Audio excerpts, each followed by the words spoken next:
Is he an improvement over Stephen Harper? Excuse me, did I just hear you correctly? Stop it right now. Step out. Then I don't want to hear from you. Every single day there's something going on here in Canada. Welcome back to Moose and Loose. My name's David, and today's top stories, we've got a new report here that's pretty scathing about the capital gains and how it's going to be affecting Canadians. We've got some truth and reconciliation clips.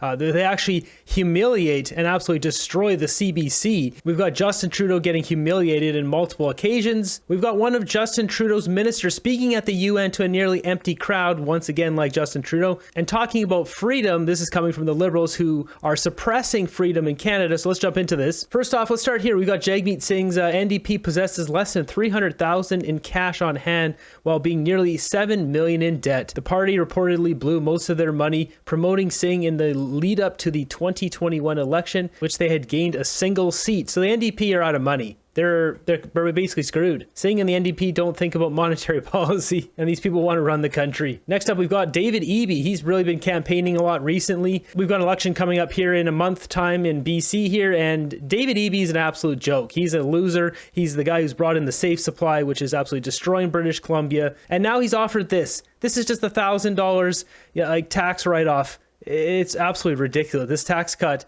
is his way of just bribing the population. David Eby's already run a huge deficit, billions of dollars this year. This will make things even worse. It'll just put us further in the hole. He's just trying to buy off the election. It's an absolute joke. You even notice he's changed his colors here to these like rainbow colors. So there's like still a bit of that orange NDP, but it's like got some pinkish, reddish. Like what is he trying to do? Associate himself with the Liberals or just detach himself from the NDP? As this person says here, the BC NDP is more than double the cost of Site C SkyTrain expansion and hospital upgrades. There's more OD deaths than the C were their related deaths. More money laundering through real estate to the point first-time homebuyers are priced out of the market. If they haven't fixed this in 7 years, they have no intention or capability to. Thank you, Tracy. That sums things up here in British Columbia. Next up, we've got Melanie Joly, Trudeau's Minister of Foreign Affairs, talking about freedom in the UN to a nearly empty audience. Just listen to what she says about freedom. She's taking direct shots at the Conservatives at the UN. This is a country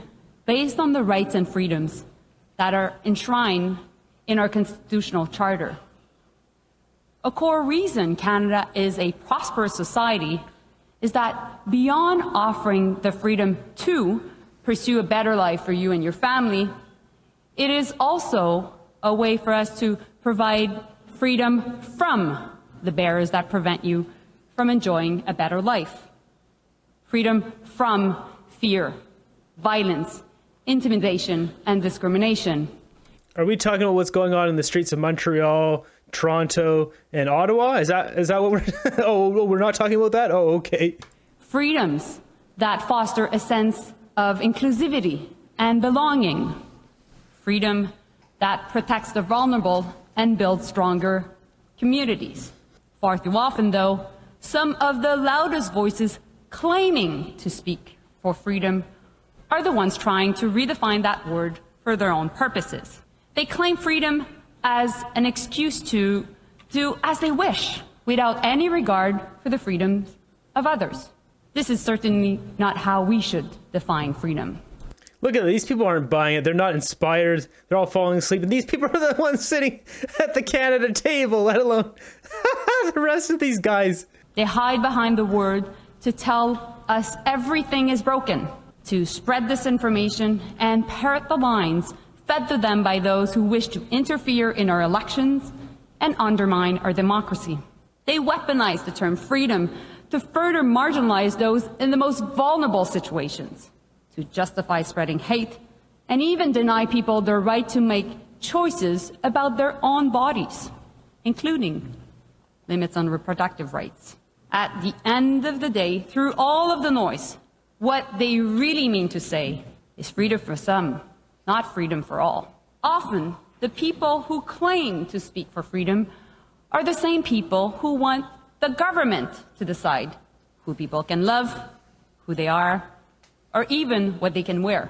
This is coming from the government that's quite literally put in 4 different bills that suppresses freedom of speech. You've got Facebook no longer allowing news on the platform. Google's paying $100 million a year to pay to put news, Canadian news, on their platform. They've got their minority report bill, which allows people to charge people with a hate crime online and get $20,000 in return, and that person can get charged up to $50,000 for something someone has said on social media going back as long as it's been on the internet. The Liberals quite literally are doing everything possible to control free speech and be in control of everything that's going on the internet. They have another bill which allows them to have suppression or boosting of the algorithms on YouTube and on these platforms, so their message gets pushed out further. She comes on here talking about freedom. She's an absolute disgrace. This woman is an absolute failure at her job. She doesn't know what she's doing here. It's embarrassing to our country. You see halfway through the speech here, there's nobody here, just like Justin Trudeau's speech. These are uninspiring losers that are running our country. My good Lord, the Liberals are gaslighting tactic to the world stage now. Next up, we got a clip here of Justin Trudeau trying to put up a flag. I think this is an old clip, but regardless, this is hilarious. Like, he is such a bumbling buffoon. This guy's never done anything in his life. Look at this guy. So we're going to skip ahead here because it takes him, you can see, forever. And they got it, right? They got it, right? No, they don't got it. They're still fiddling with this. Fast forward, still fiddling with it. Can't hook up a flag. I'm sure any 8-year-old could hook up that flag. The video ends with him not getting it. Unbelievable. We've got some breaking news here. It says the Austrian Freedom Party that won the election last night said they support remigration. They want to deport people back to their home countries. This is pretty wild here. This is anti-woke to the extreme here. I think other countries are going to follow suit. Next up, we got Quebec Premier here, Legault, calling for Quebecers to vote for the federal party who will cut immigration in half. Support, please, the party that we will say we will reduce by half the number of temporary immigrants. So I will repeat that until the day of the federal election. In the meantime, before the electoral campaign, I'll try to convince Mr. Trudeau. But so far, after 6 months, I was unable to convince it. Next up, we got this posted by conservative John Barlow. It says a new report reveals the Liberals' capital gains tax will cripple Canada's economy. Last spring, when the Liberals announced they were going to make a massive change to the capital gains inclusion rate, increasing it from 50 to 67%, we knew this was going to have an incredible, devastating impact on Canadian farmers, ranchers, small business owners, and Canadians right across this country. In fact, now we know it is worse. An in-depth report by economist Jack Mintz at the University of Calgary has shown that the capital gains inclusion rate change will cost our economy $90 billion. Wow. And over and above that, it will cost the Canadian economy more than 400,000 lost jobs. This is a devastating tax increase, and the impact on Canadians right across this country will be substantial. When we asked the Minister of Agriculture about the impact this is going to have on farmers, when we had him in front of committee last spring, his answer was dumbfounding. He had no idea this massive tax change was even going to be in the budget. Department have any consultations with agriculture sector stakeholders before this was put into budget 2024? Is it a yes or a no? I'm not very keen on this yes or no stuff, but the thing is, did I know what was going in the budget before it went in the budget? No. A major plank of the Liberal NDP government's new budget that would impact farmers and ranchers right across Canada, and the minister had no idea it was in the budget. And now we have this report showing just how devastating this new tax is going to be on Canadians. Imagine the impact, $90 billion in lost GDP and the loss of 400,000 jobs is going to have on Canada's economy. Sounds like Justin Trudeau's plan is working to destroy Canada. That's what it sounds like to me. I showed you guys this clip of Justin Trudeau handing over the President's Cup for golf a couple days ago. What's interesting, though, is this clip is the raw clip, and you can hear a guy say axe the tax when he hands over the cup. Now, in Trudeau's video, they played loud music over it, and they cut the audio, so basically you couldn't hear that. Axe the tax!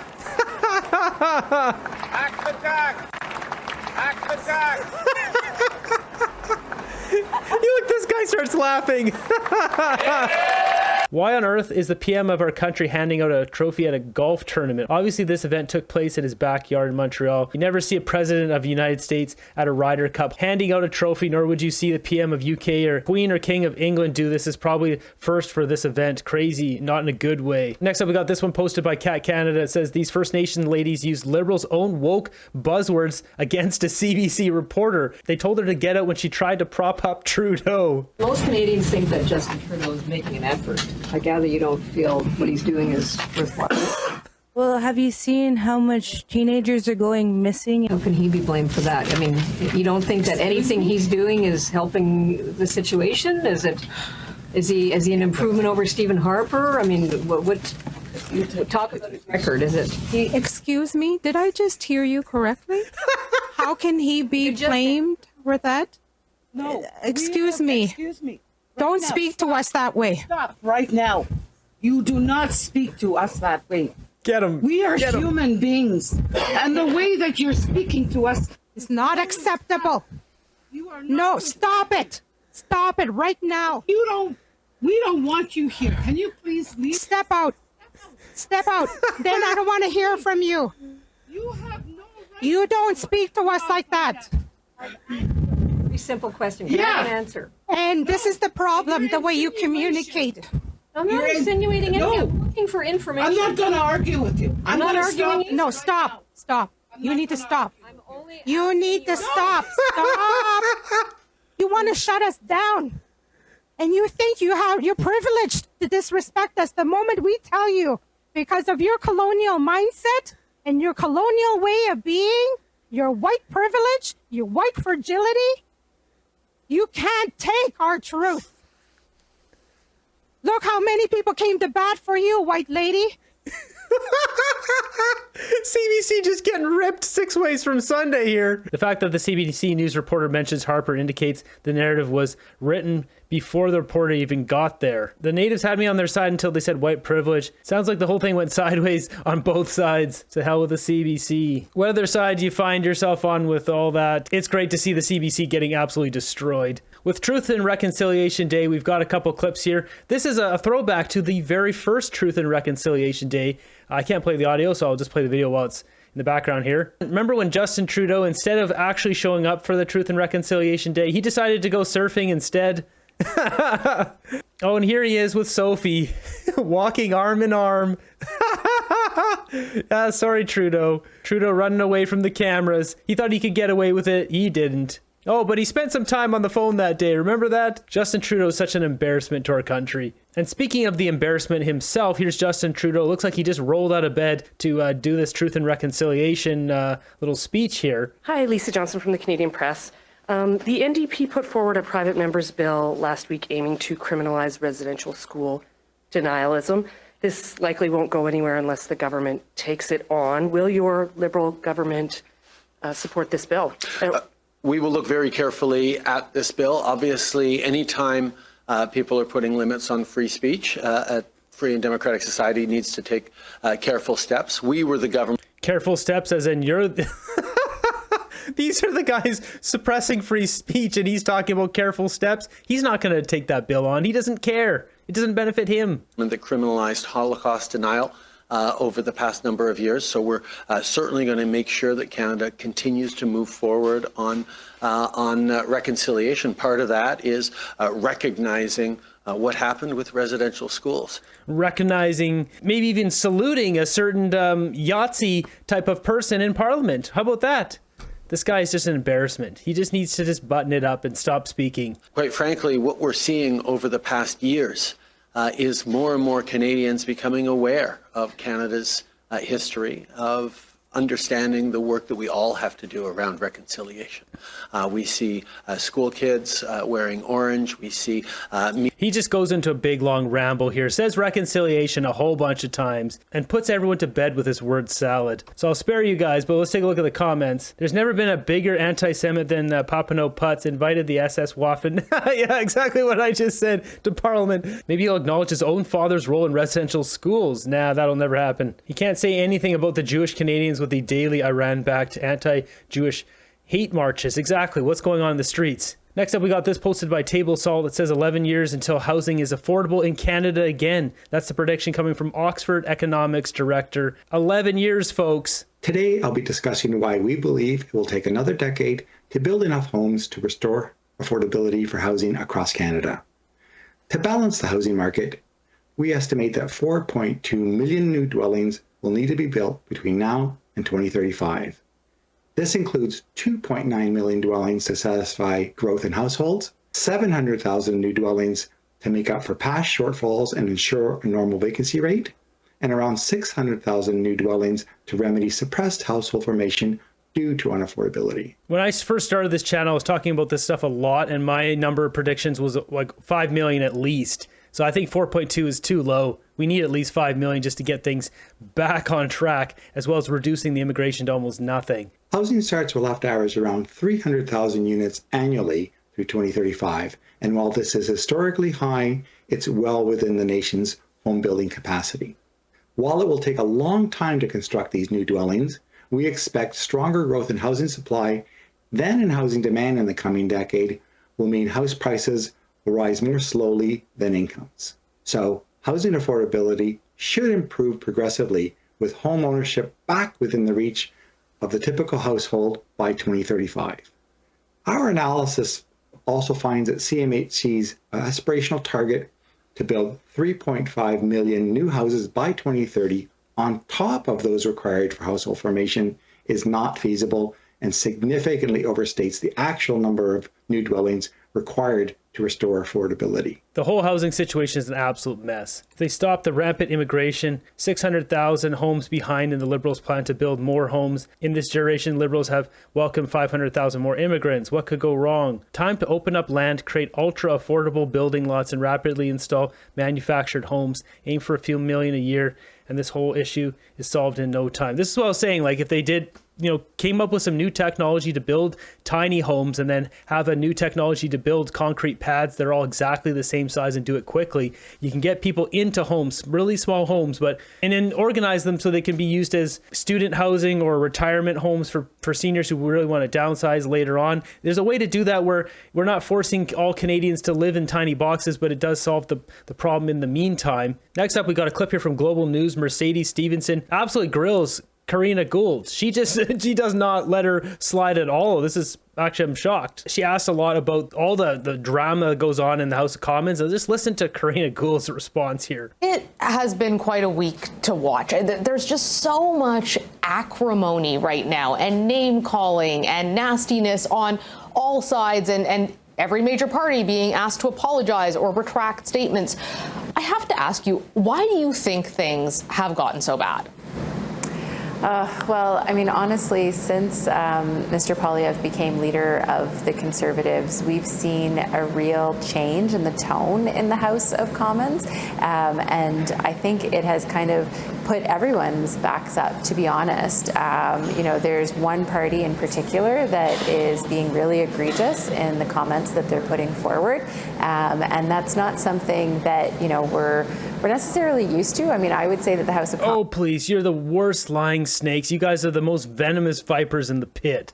Commons is always a bit of a raucous place, but particularly in the past couple of weeks, we've just seen some really egregious behavior, particularly from Conservative MPs, and I think it's incumbent upon all of us as parliamentarians to remember that we're here to represent Canadians, and Canadians expect better of us. I think I have to put it back to you, though, as Liberals, that you're responsible for what you and your party say, and we've heard a real change in Liberal rhetoric, and frankly, it looks a lot more like what the Conservatives were doing. We've heard a minister say, cut the crap and shut your yap. We've heard the Prime Minister use the word crap in the House of Commons. You yourself called Mr. Poilievre a fraudster and a bully. Amazing. They're pushing back on this. The cut the crap and shut your yap was from Mark Miller in one of those press conferences. The Prime Minister did not retract comments that the Speaker asked him to do so for being unparliamentary. So the Liberals have your share in this too. Why are you deciding to reflect the same approach that you're criticizing the Conservatives for? Well, I wouldn't say it's the same approach. I would say that it's standing standing up to bullies and calling them out for what they are doing. I mean, I called Mr. Poilievre a fraudster because he's not telling the whole truth when it comes to Canadians and the price on pollution. But do you think that fraudster isn't taking an approach that is going to trigger acrimony rather than criticizing his approach or his policies? You're calling him personally a fraudster. Well, because he's not being truthful with Canadians when it comes to his policies. I think we have to point that out. I mean, he was being given carte blanche to say things that were simply untrue, and I think our job is to point that out. And The Liberals quite literally lie every time they speak. Karina Gould, you're an absolute disgrace to Canadian history. How about that? How about that for a soundbite? Make sure that, we are pointing out when he is leaving things unsaid. When it comes to the Prime Minister, he did withdraw his comment. The Speaker asked him to, but he withdrew crap, but he did not withdraw the allegations of homophobic slur. Yeah, he withdrew crap. He said, I withdraw the comments about defecation. God, that's one of the best moments in there.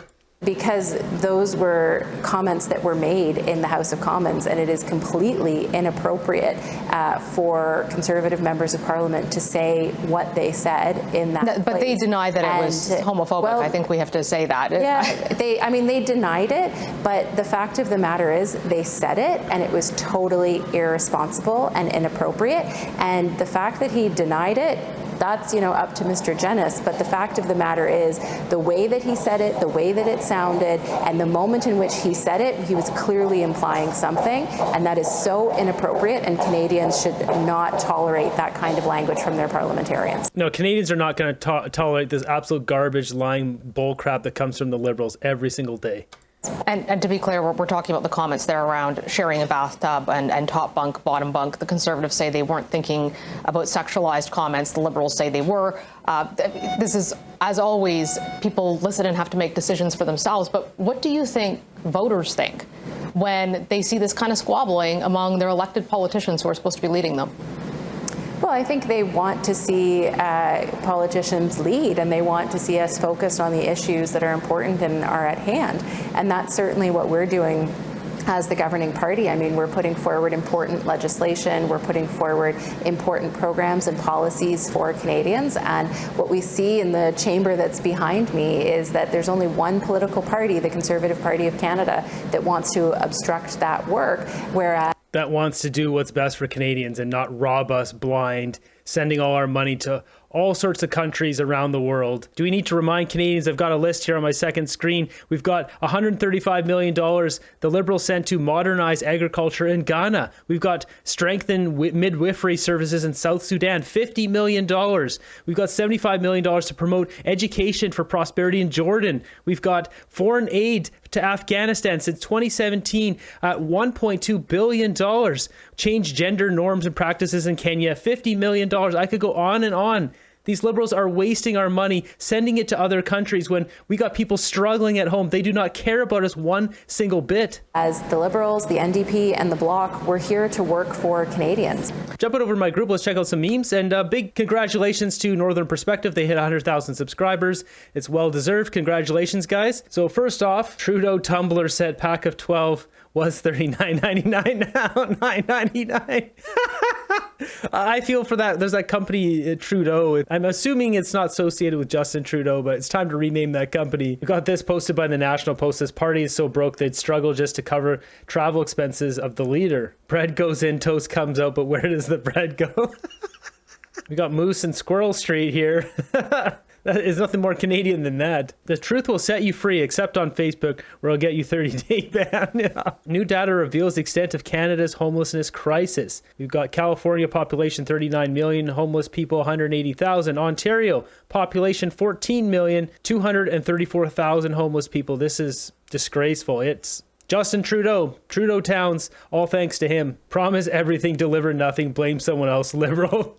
Not one of these power repair trucks runs on electricity. That's something that's pretty interesting. There's a new release that they're spending, the Liberals are spending like $700 million on 340 electric buses. Basically, it's like more than $2 million a bus. Our electrical grid can't handle this. I know on Vancouver Island in Nanaimo, they're getting a couple electric buses coming this year, I believe. They're pushing this woke nonsense so far and spending so much extra money on these vehicles. It's a waste of taxpayers' money. It's not in our best interests. And our electrical grid can't even handle this stuff. Something went terribly wrong.